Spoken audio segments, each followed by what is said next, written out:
Hey everybody, a few of you have asked for support with creating the games and polls for Module 7. So I'm going to walk you through games first in this video, and then in another video we'll talk about polls. So let's jump in. The first thing I want to draw your attention to is the Advanced Organizer. If you do your Advanced Organizer first, it's got lots of learning tutorials that will help bring you up to speed if you're not already comfortable creating games using Word, PowerPoint, Google Sheets, Google Slides, any of those tools. So you'll start your learning in the Advanced Organizer by looking at Excel sheets and forms. If you've not made a Google form before outside of our class and don't remember the steps, there's a great tutorial. If you're already comfortable with it, then you can go ahead and just answer the questions. There's some additional links that talk about how you can use Google Forms in the classroom. And so I do want you to share the top 5 ways that you can use Google Forms in your classroom. So I'll add those numbers here to make your life easier. There's also some great information about how you could use Google Sheets, otherwise known as Excel. Excuse me. And a few articles that you can read. As you move down into the next section, we're talking about using games for instruction. There's lots of research that is out now and coming out talking about the importance of student engagement and the research behind using games for instruction. And so I've linked you to some of the greatest research and articles that are out there so that you can catch up. And then one of the initial games that was used in instruction was the game of Jeopardy! So there's lots and lots of resources out there to support creating Jeopardy! Games, and some of them are linked in your resources. This is an example from Best Teacher Resources blog. There are all kinds of Jeopardy! PowerPoints and information on how to set that up, and that's linked within your resources. So something else that we use in instruction a lot of times are flashcards, or other games like flashcards. At the beginning of the course, you signed up for a Study Blue and a Quizlet account. So go back to those sites if you haven't used them in a while and kind of brush up on how you can use Study Blue and Quizlet to support student learning. And then I've got some other links here that you can access to talk about different kinds of games you can make in the classroom. So in addition to Jeopardy, there's all kinds of other game board templates. Some of the links here kind of come and go from the internet. So if one of these links isn't working, I'm asking you to look at least 4 links. And if one of them aren't working, then go ahead and do a Google search for things like free game templates Word, free game template PowerPoint, create your own game, customizable games. All of those searches will give you some good links that you can access.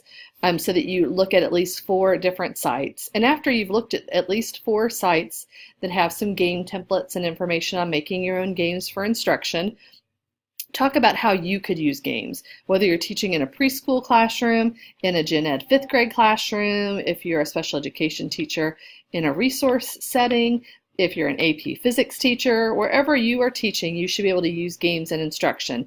So look for games that fit within your grade level or age level, and then talk about how you can use those games. So now I'm going to model for you the steps to create a game following the directions that are in Blackboard. And I'm going to scoot down this a little bit so I can get to my tabs. So the directions that are here for making a game, the first thing you need to do is think about a grade and a content area. And so I am choosing 1st grade, and it looked at the Kentucky standards. So I went and just did a Google search to pull up Kentucky standards. It took me to the Kentucky content area standards, and I chose English and Language Arts for my standards. And as I was looking through the standards, I know that a lot of the instruction that I would be doing in 1st grade is helping students understand how to blend words. So I scrolled down through the English Language Arts standards until I came to some standards that I said, oh, this fits what I want to do. So I'm looking at the reading standards, foundational skills, phonics and word recognition, and I want to be able to know and apply grade level phonics and word analysis skills and decoding words right here. So excellent. All right, now I know what I want to do. So then I went back and went through some of the links for games, and I stopped at this UNCW Ed Games, and I did this download blank board template 1, and it opened up in Microsoft Word for me. So this is the blank template that appeared. So some things you need to know about the blank templates. When you click on these, what they did is just create boxes using simple shapes, right? So cool enough, I could do that on my own, but I'll use their template. So in order to add text or edit text, you're going to have to use your computer's control features. And here's the button that says Edit Text so that I can change the name of the title.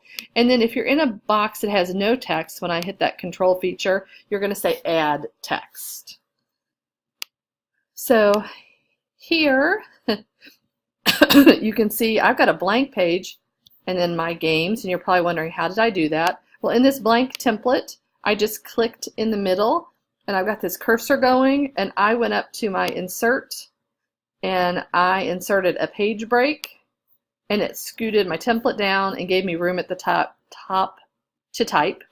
So following the directions that were in the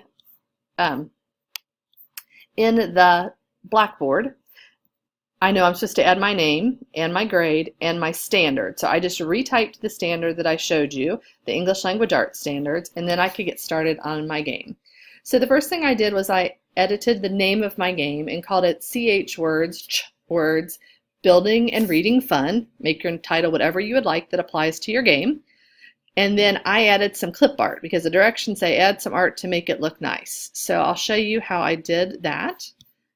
I went to Google Images and I typed in Google Images the search CH Words, and it gave me all kinds of great images that I could use for teaching, but no individual images. So I decided just to pick a few choices. So I definitely want to do cherry, and I like the idea of chair. So I'm going to refine my search, and let's see if I can get a picture of a cherry.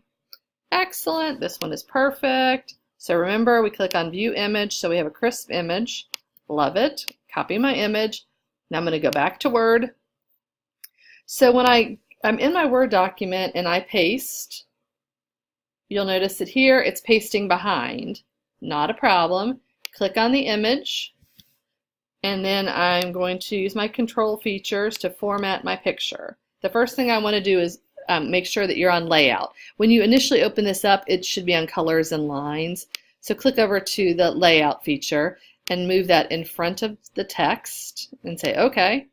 So perfect, now it's in front of the pictures, but it's huge and I don't want a big cherry. So I'm going to shrink my cherry down to the size I want it to be, and I'm going to put it close to one of the boxes so that that's part of the game features. Excellent. So now my cherry's in the middle. Perfect. All right, so then I'm going to scroll down. In the initial rules for the game board, it said that I would roll the number cube and pick up a card. So if I wanted to leave this board blank and just create cards up here for students to use, cards for game below, I could do that. And it would be really simple to do that if I click on tables, and I just created a table that is maybe 3 across, and I definitely have to have 10 questions, so that big. And then once I start typing my questions here, and my questions here, my questions here, and I make all my questions up, I can format my box to make it look nice. You can add clip art in the box if you'd like. You make sure this is appealing, a game that you would want to play if you were in the grade that you're choosing. So to make mine appealing, I chose some CH words, and then I started typing in here my questions. I also changed my rules because I didn't want to use cards. I wanted them to roll a dice and then physically move around the board. So my students are starting here, and I said to make it easier, I started typing, but I decided I probably need numbers so they know which direction to go. So I'm changing what I've already done and adding a number in front so they know to go from 1 to 2 to 3 all the way across. So I typed in, I'm doing CH words because I'm working on phonics skills, so my questions were things like add CH to the front of this word and read it. So it's blank ip, so when they add CH, the word would be chip. So the directions in the module say I have to have at least 10 questions. So this counts as a question, This counts as a question. This counts as a question. I've got 3. I need to make sure I have 10.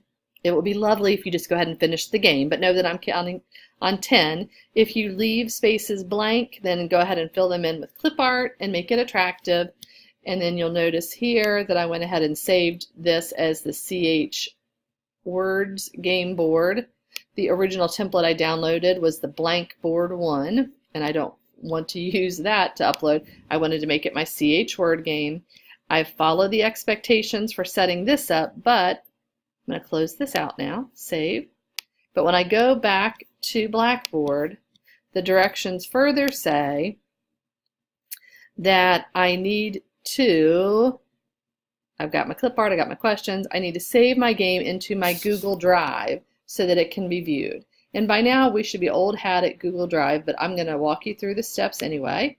So I'm here at my Google Drive. This is my EKU Google Drive, and I've got my EDF 204 folder that we made in class. I'm opening that up, and I know that there are several ways I can download files. I can go to New and do File Upload, and then I have that saved. I just saved it in my downloads. So I've got my CH Word game, and when I click on Open, it's going to import it right here that I can view it. So now I've got my Word game, and I can't edit it as long as it's a Word document. So if I want to edit it in Google Drive, then I need to click on Open With and make it a Google Doc so that I could edit it. But I don't need to edit it. I just need to share it in all the places I'm supposed to share it. So I'm going to get my shareable link. Uh-oh, link sharing is off. I need to turn that on. Now my link sharing is on, and it says anyone at EKU can see it. But I'm remembering in class that I'm not supposed to just share through EKU in case someone's not using an EKU address. So I'm going to go here to anyone at EKU can change. And man, all the options are just EKU. Never fear, click on more. And you might have to click it twice if it's not working well. Oh, there we go. And now I can change it on.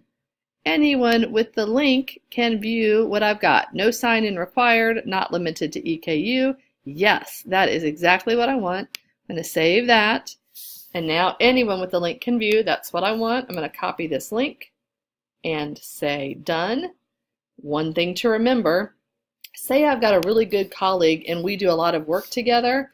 I might share it with Dusty Emberry, who's a colleague, and I might give her the rights to edit my document so she can go into that game and make changes on it. But everybody else that has just the direct link, all they can do is view it. It's a nice way to make sure that people can do multiple different things. If I've got some people making changes, some people just viewing, I can set all those links within that same document.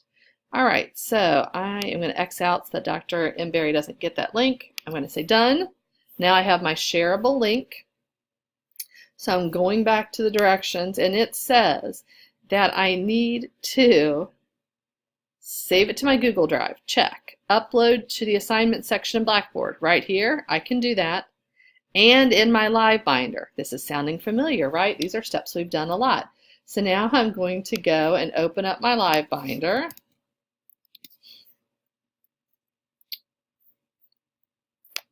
And once I get in my live binder, then I'm going to save it. Oops, let's try that again.